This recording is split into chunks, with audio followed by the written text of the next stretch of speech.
Welcome to the Protagonist Pub. My name is Tammy, and this is where characters gather.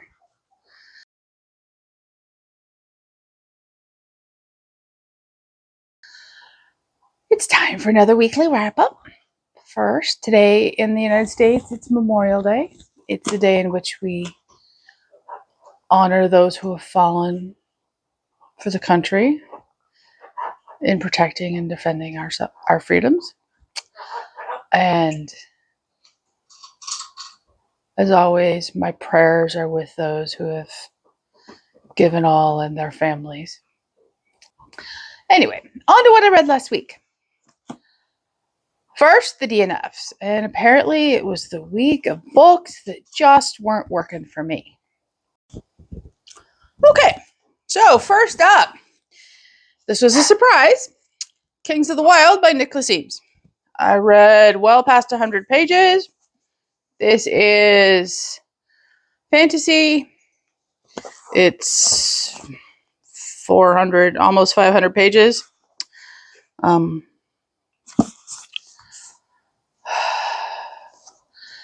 Wasn't horrible, but it was childish, and not in a good sense.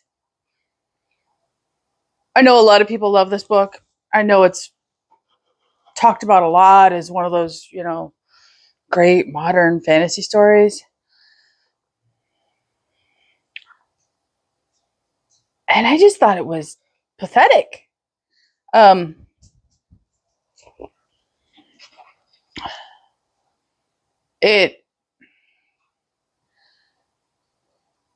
It's about and this is a key word for the entire book, band of mercenaries who get the band back together again to go rescue one of the band members' daughters. Okay. Interesting premise. You get the rock band vibe from it, which is well played up in the story. Every time they're talked about, it's the band. They go into a town and, there's the newfangled bands, which are all show and glitz.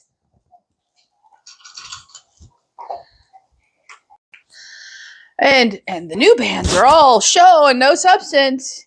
And that's not a bad thing.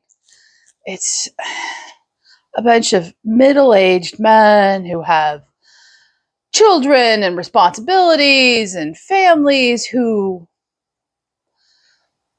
chuck all that aside to go help their friend. So it's noble in intent,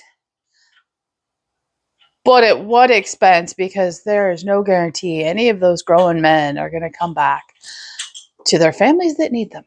I was just bored and I didn't care. So 100 plus pages, I checked it.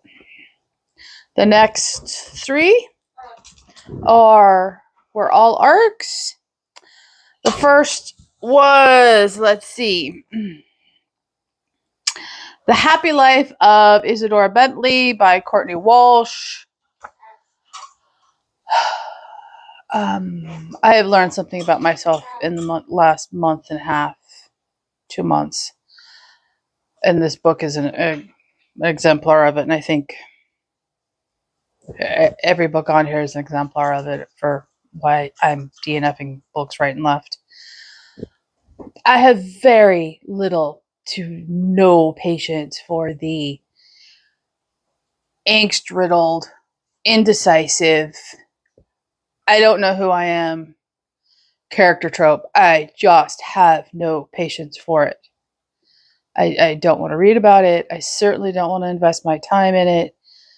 And The Happy Life of Isadora Bentley starts off with an angst-ridden 30-year-old in the grocery store. I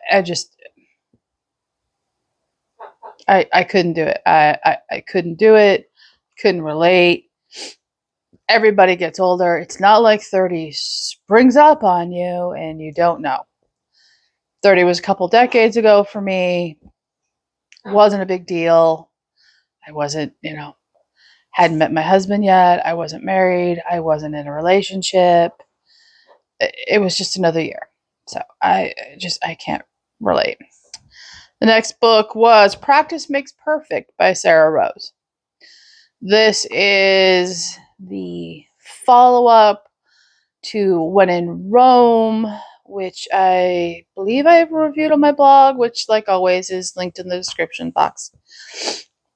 Talks about one of the side characters from When in Rome.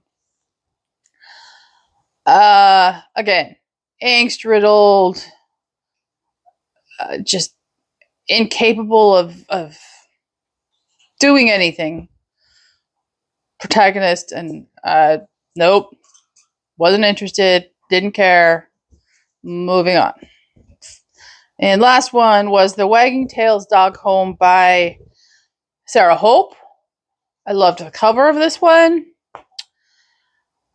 I love dogs. Again, just didn't work. She had to be in her late 20s, 30s, something.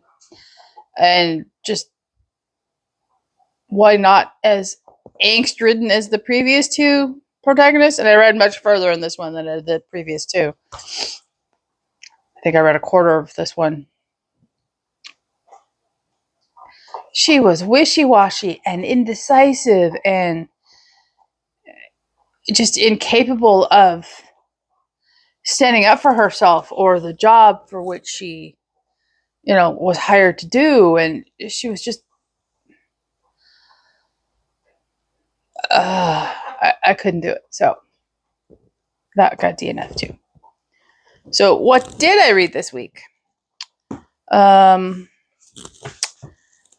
I did read the Annie Peterson trilogy by Colleen Coble. So I will talk about the entire trilogy rather than each book separately. The first book in the trilogy is Edge of Dusk. I obviously read this one in physical copy. Book 2 is Dark of Night, which I purchased on my Kindle. And book 3, I had the ARC from NetGalley, which is Break of Day.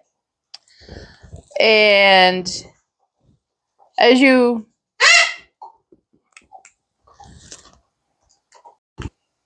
can see, we've been joined by Pickles the Bird, at least temporarily. So the trilogy takes place in Rock Harbor, in the mythical town in the Upper Peninsula of Michigan, where Colleen Coble has a whole nother series set. Stop.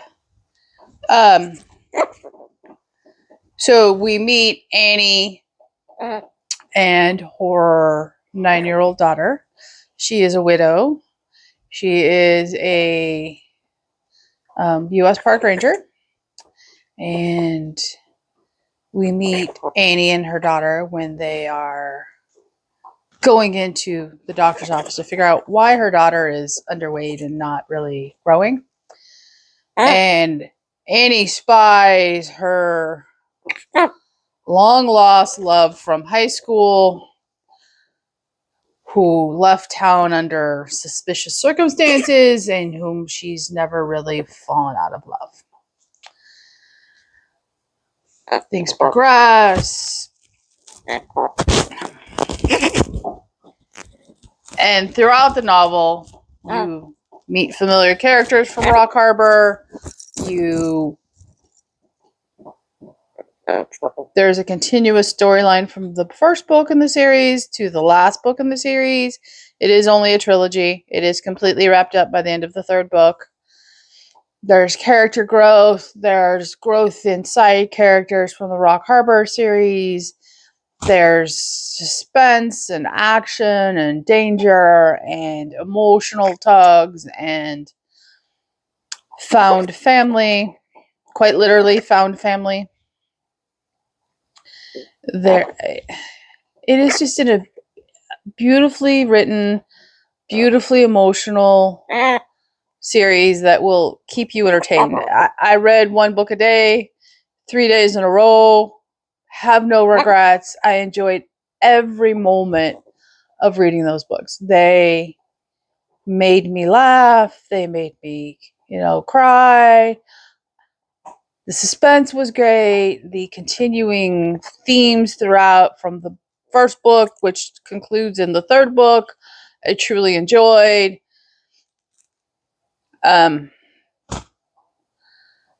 My only, not really gripe, but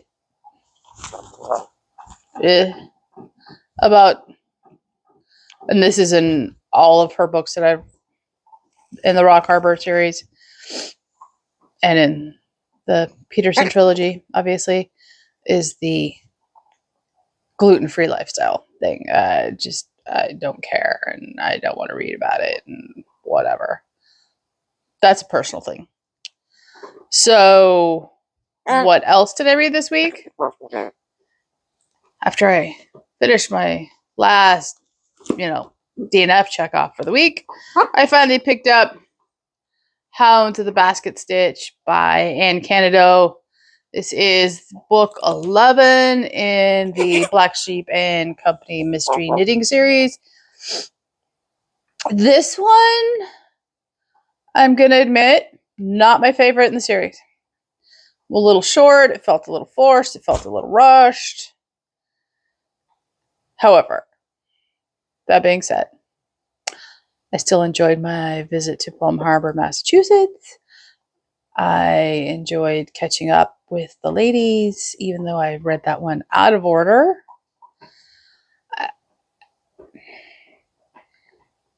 It is one of those cozy mystery series for me that is very easy to come back to, and it's very easy to cleanse my palate if I've had a, string of bad reads, or I'm in a reading slump, or I need to get back to stitching, which I do. I haven't stitched in a while, and I need to fix that.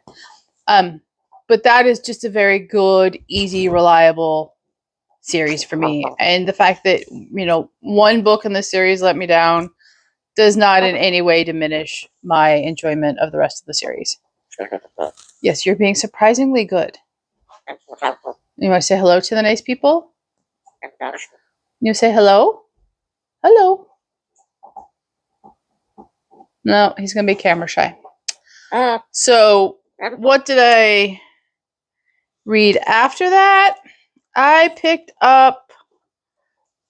Hang on, it's buried over here. Let me get it. I picked this up from library. I do own it on Nook, but it's just... When in doubt, I will always choose to pick up a physical book. Death of a New American by Mariah Fredericks. This is book 2 in the Jane Prescott trilogy. I'm about a third, 40% through. Probably finished it today. It is set in the Gilded Age of New York. It is Jane Prescott is our protagonist, and she is a servant to the great houses of New York. And this is the second book in the series.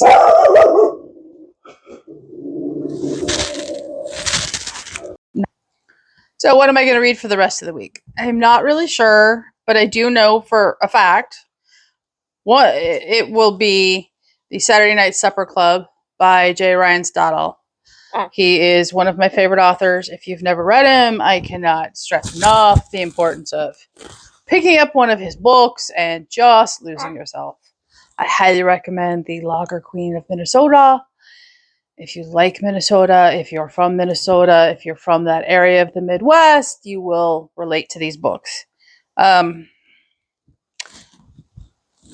It's a busy week, mainly because there's a video game launching this weekend that I've been looking forward to playing. And yes, I do play video games. Never played video games before I got married. I married a Very surprising to me. Non-reader. And he plays video games. So I play video games with him. Step. And I have learned that video games are just another form of books. They're just a little more interactive. So I don't mind. You gonna say goodbye to the nice people? No. And other than that, I'm still working on getting my NetGalley arcs list down. I've made progress. And that, I think, is pretty much all I'm planning to read this week.